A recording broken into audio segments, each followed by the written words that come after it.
ఇది ప్రభుత్వమా రికవరీ ఏజెన్సా? కళ్యాణ లక్ష్మి పైసలు గుంజుకుంటారా?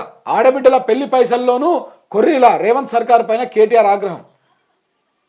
కళ్యాణ లక్ష్మి పైసలు కూడా గుంజుకుంటారంట, వెనక్కి తీసుకుంటారంట. మరి నిజంగానే ఇది ప్రభుత్వం లెక్క లేదు, రికవరీ ఏజెన్సీ లెక్క ఉన్నది.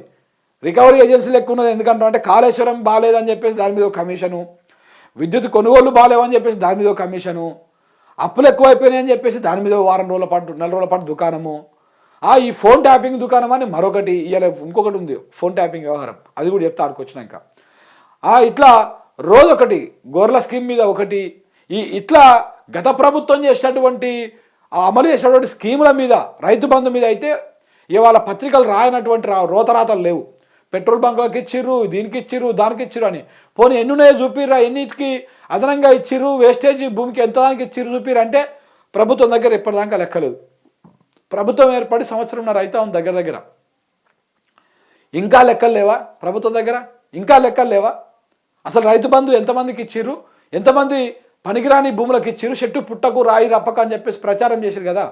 మరి ఎంత ఇచ్చిర్రు ఆ భూమి లెక్కలు వివరాలు చూపించాలి కదా. ఈ పలానా ఊర్లో ఈ పలానా 10 ఎకరాలు పనికి రాకపోయినా కానీ ఇచ్చిండు కేసీఆర్, అవి చూపించాలి కదా.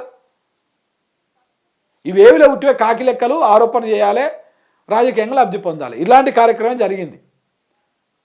దాని మీద కొన్ని రోజులు, కాళేశ్వరం మీద కొన్ని రోజులు, దీని మీద కొన్ని రోజులు, ఇది మాత్రమే చుట్టుముట్టు మాత్రమే చెప్తా ఉన్నారు. కానీ మన పక్కన ఉన్న నీళ్ళు ఎత్తుకపోతుంటే సపోర్ట్ చేయరు.